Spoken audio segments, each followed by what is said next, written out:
Welcome to our presentation on bone physiology and the physiological effects of resistant exercise on osteoporosis. Our objectives for this presentation are to identify the key structures and functions of bones, to understand a key physiological mechanism that occurs with loading bone during resistance training. We will recognize how this mechanism applies to osteoporosis and identify modifiable and non-modifiable risk factors for osteoporosis. And lastly, we will analyze current evidence and associated applications for physical therapy.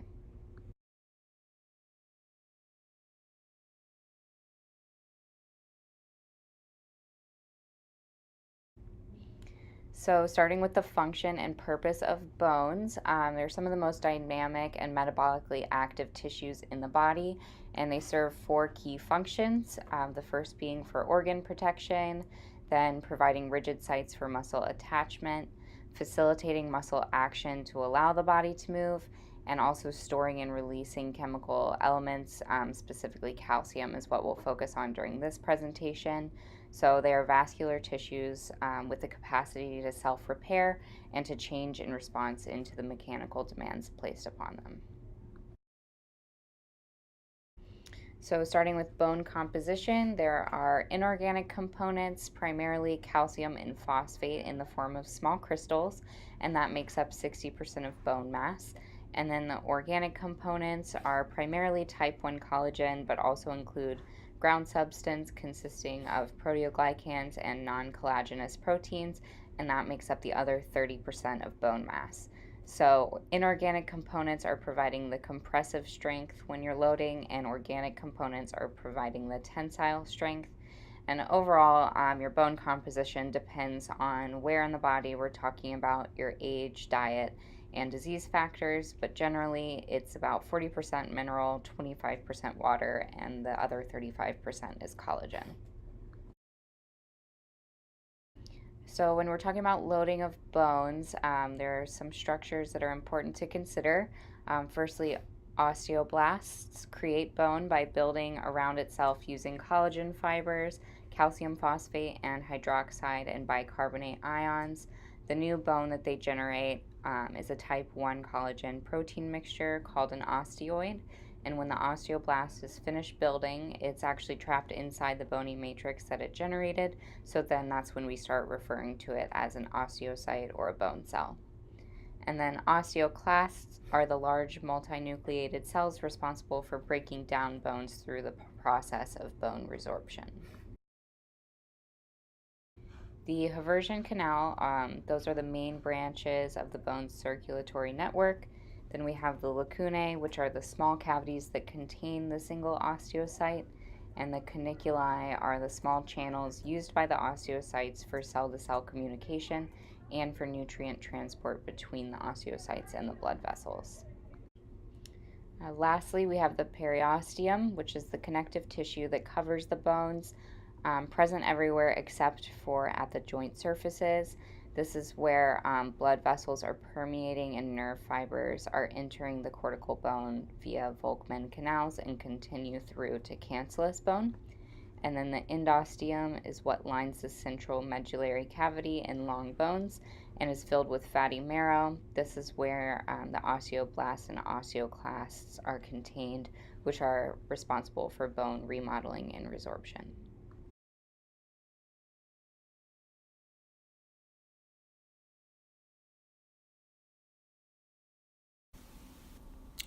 So here are some of the highlights of this part of the presentation. So dynamic cyclic loading of bone induces high bone strain, causing an osteogenic response. There are two main mechanisms that we will discuss that lead to increased bone growth from resistance exercise. And there are other factors that influence bone strength, like the thickening of the periosteum. The osteogenic response is an adaptive mechanism that changes the internal structure, distribution, and shape of bone to tolerate the mechanical environment. Now, in order to tolerate the mechanical environment, stimulus from, let's say, resistance exercise is converted into electrochemical activity. This process is called mechanotransduction and is the driving force for two central mechanisms that mediate the pro-bone growth response. Here is an image displaying two of the central mechanisms that mediate the pro-bone growth response. The first I will talk about involves the integrin dimer, or integrin receptor, that you could see in the upper right side of the image. The integrin receptor attaches the osteocyte cytoskeleton to the extracellular matrix and can become activated from resistance exercise. Now, there are three responses that operate concurrently after the activation of the integrin receptor. The first I will talk about involves the MAP kinase cascades. Okay, so the MAP kinase cascade stands for mitogen activated protein kinase cascade, and it is responsible for directing cellular responses to different stimuli. Now, highlighted in the hot pink, this cascade is referring to MEKK, which is mitogen activated protein kinase, and JNK, which stands for C-Jun N-terminal kinase. Okay? MEKK activates ERK1/2, which is extracellular signal regulated protein kinase. And this guy is responsible for activating AP-1, or activator protein 1. JNK can activate AP-1 without ERK1/2. And AP-1 is a transcription factor that upregulates pro-bone growth genes that you could see in the bottom side of the image, which are CFOS, cyclooxygenase, insulin-like growth factor 1, or IGF-1, and osteocalcin. The second response after the activation of the integrin receptor is the alteration of the actin cytoskeleton network. This serves to stabilize a cell against an applied force. The third response of this mechanism, highlighted here in the hot pink, involves the activation of phospholipase C, or PLC. And this guy is a membrane-associated enzyme that helps to generate inositol triphosphate, or IP3. IP3 is a second messenger that is important because it binds to calcium channels on mitochondria so they can release intracellular calcium ions into the cytosol.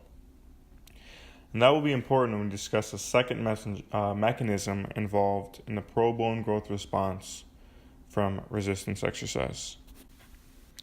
Okay, so here's just a summary slide of some of the things I've been discussing involving the first mechanism. It also includes some key terms alongside their definitions. Okay, so the second mechanism involved in the pro-bone growth response requires stretch-activated ion channels, which you could see in the upper left-hand side of the image. And they're activated from stretching that occurs during resistance exercise. Once they're activated, extracellular calcium ions rush in, and alongside the intracellular calcium ions that came from the mitochondria, activate calcineurin, which is a protein phosphatase, and CAM kinase. CAM kinase stands for calcium-dependent protein kinase. And their role is to transfer the phosphate ion onto NF-AT, which stands for nuclear factor of activated T cells, and CREB, which stands for cyclic AMP response element binding protein. NF-AT and CREB, just like AP-1 that I talked about before, are transcription factors that upregulate pro-bone growth genes, which are CFOS, cyclooxygenase, IGF-1, and osteocalcin. So here's just a summary slide discussing the second mechanism. It includes some key terms alongside the definitions. We just wanted to further discuss some of these pro-bone growth genes that are imperative in both of these mechanisms. So the first, CFOS, its expression is immediate and short-lasting after mechanical stimulus. It regulates cell proliferation, differentiation, and transformation. The second gene, insulin-like growth factor 1, its expression is not as immediate, but is more prolonged. And most expression occurs in the cortex. It mediates the growth and development of protein. One study looked at showed that both are expressed within 30 minutes of mechanical stimulus, but the former is less detected after 1 hour, while the latter persists even after 6 hours. The third gene, cyclooxygenase, may be related to early stages of osteogenesis as involved in cell proliferation. It also has an important role in fracture repair.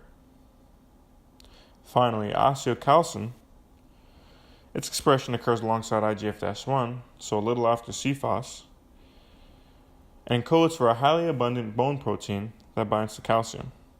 Together, they form the mineral component of bone. As stated earlier during this section of the presentation, bone strength involves more than just these two mechanisms that we discussed. It takes into account adaptation to bone structure and bone distribution in areas of greatest strain. Now, that adaptation to bone structure and bone distribution requires mechanical loading to the periosteum. The periosteum is a dense layer of vascular connective tissue that covers bone and is highly sensitive to mechanical loading that comes from resistance exercise. A possible effect of that loading is a thickening of the cortex due to periosteal apposition or growth, and the counteracting of endocortical resorption. Now, endocortical resorption involves osteoclasts breaking down tissue of bone within the cortex. And this process is a leading cause or can lead to osteoporosis. So, mechanical loading to the periosteum from resistance exercise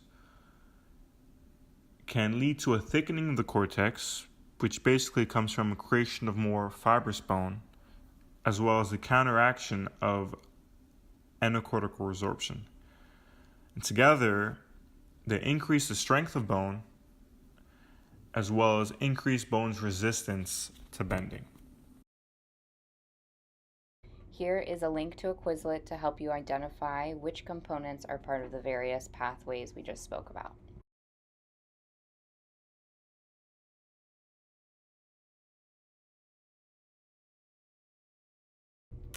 Okay, everyone, are you still with us after all that physiology? I hope so, because now we're going to talk about how it applies to osteoporosis. We chose osteoporosis as our topic because it's something that's very prevalent in our society.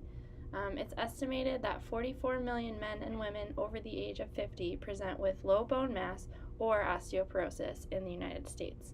And that's representative of 55% of men and women over the age of 50, so that's pretty significant. Osteoporosis is defined as a reduction in bone mass sufficient enough to increase fracture risk, or that is 2 standard deviations below peak mean bone mass. So basically, the creation of new bone does not keep up with resorption of old bone, which leads bones to become very weak and brittle.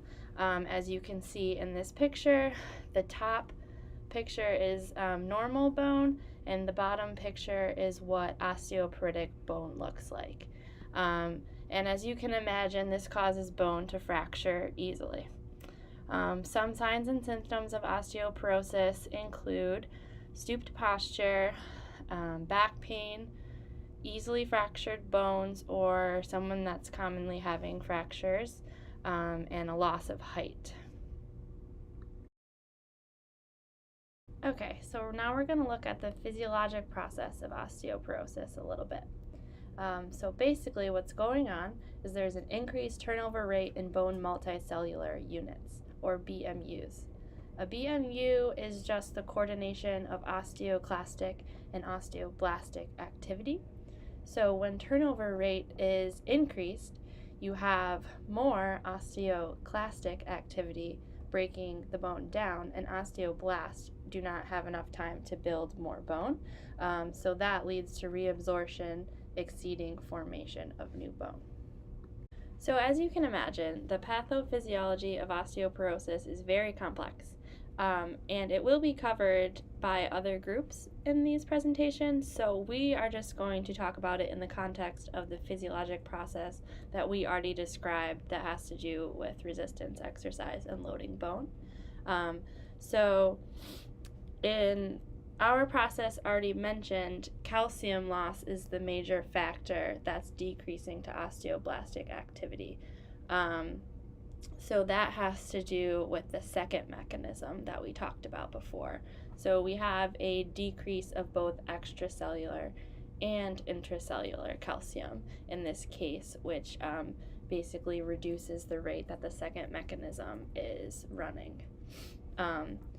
So just to touch on this, collagen production is also important for the formation of new bone, and then calcium and phosphate strengthen and harden the bone. So all of these three things are important. However, in relation to our physiologic mechanism that we're talking about, calcium is the most important factor. And although calcium is affecting the second mechanism, we can still increase the first mechanism that we described through mechanical loading of the bone. Okay, so here are some risk factors that are associated with osteoporosis, some of which are things that we cannot change, such as being of female sex, increased age, a family history of osteoporosis, being of white or Asian descent, or being of small stature. And other risk factors are associated with things that we can change through our actions, or things that just change over a lifetime. So some of these include reduced estrogen, increased thyroid, parathyroid, and adrenal gland activity, decreased calcium intake, which we already touched upon, decreased food intake, and this has to do with other vitamins and dietary things. Being underweight and gastrointestinal surgery can have to do with that. Having a sedentary lifestyle, high levels of alcohol consumption, smoking, and glucocorticoid use. So also because of several of these factors, postmenopausal women are at an increased risk for osteoporosis. There are many treatment options for individuals at risk or who have osteoporosis. The first, hormone replacement therapy, or HRT, which is previously considered the gold standard. This is reintroducing hormones that women no longer make postmenopausally, and this can be an injection, through a pill, or topically, depending on patient desires.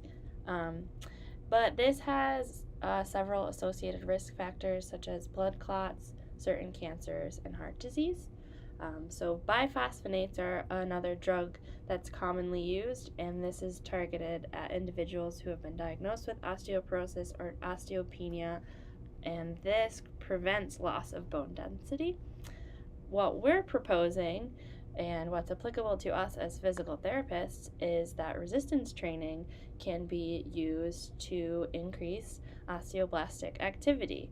And we know this through Wolff's Law and mechanical transduction, that we can load bone to increase the physiologic process that we've outlined. And prevention is key for individuals who may be at risk for osteoporosis, and prevention strategies can include dietary changes, lifestyle changes, and increased exercise.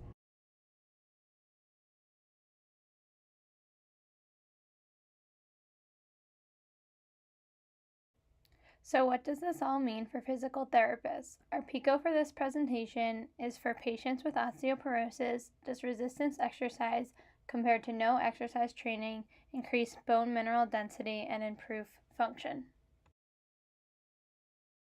The first study we are going to look at is by Howe et al. In 2011, entitled Exercise for Preventing and Treating Osteoporosis in Postmenopausal Women. This was a Cochrane systematic review that looked at 43 RCTs and encompassed a total of 4,320 participants. The study looked at the neck of the femur as well as the spine and measured the bone mineral density. They found that the most effective exercise intervention for BMD on the neck of the femur was non-weight-bearing, high-force exercise. For example, progressive resistance strength training for the lower extremities.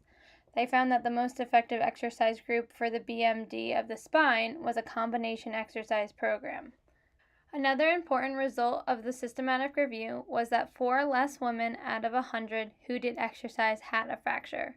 What this means is that in 100 people who did not exercise, 11 had a fracture, and in 100 people who did exercise, 7 had a fracture.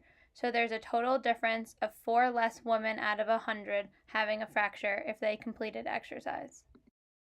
The final conclusion of the systematic review was that there are relatively small, statistically significant, but perhaps important, effect of resistance exercise on bone density compared to control groups. The next study we will look at is by Zhao, and Zhu in 2015 and entitled The Effects of Differing Resistance Training Modes on the Preservation of Bone Mineral Density in Postmenopausal Women. This was a meta-analysis of 24 clinical trials, and the main result was that with combined resistance training, there was significant increase femoral neck and spine BMD. In this study, combined resistance training was resistance training performed integrated with high-impact or weight-bearing exercises. The authors concluded that combined resistance training showed significant beneficial effect on postmenopausal bone loss compared to resistance alone protocols. This figure from the article is a forest plot for studies assessing change in femoral neck BMD with resistance exercise training. The blue shows the resistance alone training, where the orange points to the combined resistance and weight-bearing training. The dotted line is the overall treatment effect with a 95% confidence interval. The diamonds denote overall treatment effect with 95% confidence interval for the resistance alone group, combined resistance group, and overall for the entire study. The next article we will look at is by An and Kim, published in 2016, entitled Effects of 12-Week Exercise Training on Osteocalcin, High-Sensitivity C-Reactive Protein Concentrations, and Insulin Resistance in Elderly Females with Osteoporosis. This was an RCT with a sample size of 29 females, split into 3 groups: normal, osteopenia, and osteoporosis. They performed exercise for 1 hour a day, 3 times a week for 12 weeks, and in this study, exercise included yoga, resistance band exercise, and adult dance. The results of the study were that when compared to baseline, as well as compared to the other 2 groups, the osteoporosis group had significantly increased bone mineral content, BMD, and osteocalcin concentrations after exercise. Therefore, the authors were able to conclude that an exercise program for those with osteoporosis can improve BMD and reduce the risk of fractures. This next study by Vincent and Brath was published in 2002 entitled Resistance Exercise and Bone Turnover in Elderly Men and Women. This RCT studied 62 males and females without osteoporosis in 3 randomized groups. The first group was a control, the second group was low-intensity exercise at 50% 1-rep max, and the third group was high-intensity exercise at 80% 1-rep max. All groups exercised 3 times a week for 6 months. While the 1-rep max significantly increased for the low and high-intensity groups, the high-intensity group was the only one to see a significant increase in BMD of the femoral neck. Thus, the authors were able to conclude that high-intensity resistance exercise training can improve BMD of the femoral neck in healthy elderly subjects. The final study we will look at by Watson et al. Was published in 2017, entitled High Intensity Resistance and Impact Training Improves Bone Mineral Density and Physical Function in Postmenopausal Women with Osteopenia and Osteoporosis, the Lift More RCT. Lift More stands for Lifting Intervention for Training Muscle and Osteoporosis Rehabilitation. This RCT consisted of two groups. Group 1 was high-intensity progressive resistance training and impact loading, and Group 2 was low-intensity home-based exercise program. Like the study mentioned on the previous slide, it compared high and low-intensity resistance training. However, this time the population was 28 females diagnosed with osteoporosis. After exercising for 30 minutes a day, 2 times a week for 8 months, the high-intensity progressive resistance training group had improved height, femoral neck BMD, lumbar spine BMD, and functional performance compared to the low-intensity group. The author's conclusion was that brief, high-intensity progressive resistance training with impact loading is an effective exercise therapy for postmenopausal women, especially those with low to very low BMD. In summary of all this evidence that we just discussed, resistance exercise has a statistically significant effect on bone density for patients with osteoporosis. Increased bone mineral density can reduce the risk of fractures in these patients. By combining resistance exercise with high impact or weight-bearing exercise, we can have even greater effects on BMD in patients with osteoporosis. So tying this back to our PICO and what it means for physical therapists, there is clinical application to all of the evidence we just discussed. Using resistance exercise, especially in combination with high-impact or weight-bearing exercise, can be beneficial for patients with osteoporosis. Most equipment needed to perform resistance exercise is easily accessible in most clinics or gyms. High-intensity training programs do require PT supervision to not only dose the exercise but ensure patient safety. While this might require more work or time on behalf of the PT, evidence shows that resistance exercise training, especially high-intensity and combination programs, can be extremely beneficial for patients with osteoporosis to help them improve their BMD and reduce the risk of fracture. Resistance exercise is a great alternative to a pharmacological approach when working with patients with osteoporosis. Here are some questions based on the objectives we listed at the beginning of our PowerPoint. You can use these to test yourself, and if you want to study more of the content, you can check out this Quizlet. Thanks so much for watching. If you have any questions or if there are any muddy points, feel free to reach out to any of us via email or talk to us in class.